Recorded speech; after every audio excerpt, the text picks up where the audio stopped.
PD Pasar Makassar Raya merencanakan peremajaan gedung Pasar Terong yang saat ini dinilai tidak layak pakai dalam hal fisik bangunan.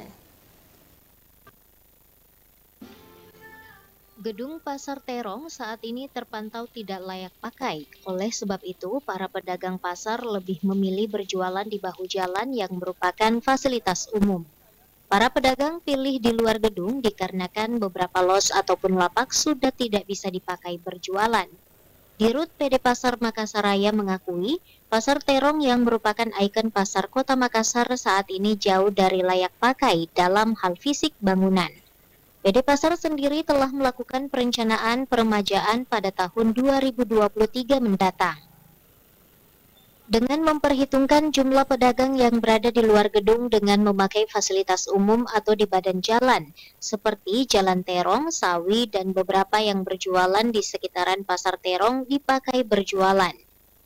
Yang sendiri ini kita masih dalam tahap bikin perencanaan. Kami ada dua opsi nanti, apakah kita menggunakan dana pemerintah atau kita menggunakan dana pihak kedua dalam hal ini. Artinya dalam hal ini kita kerjasama.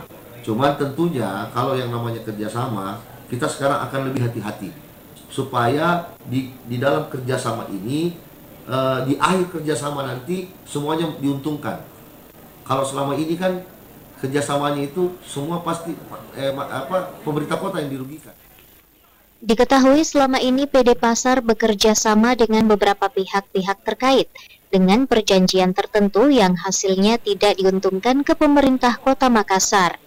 PD Pasar Makassar Raya telah melakukan upaya penyusunan tata kelola niaga untuk peningkatan pasar-pasar yang ada di kota Makassar. Rusma Wandirara, Celebes TV.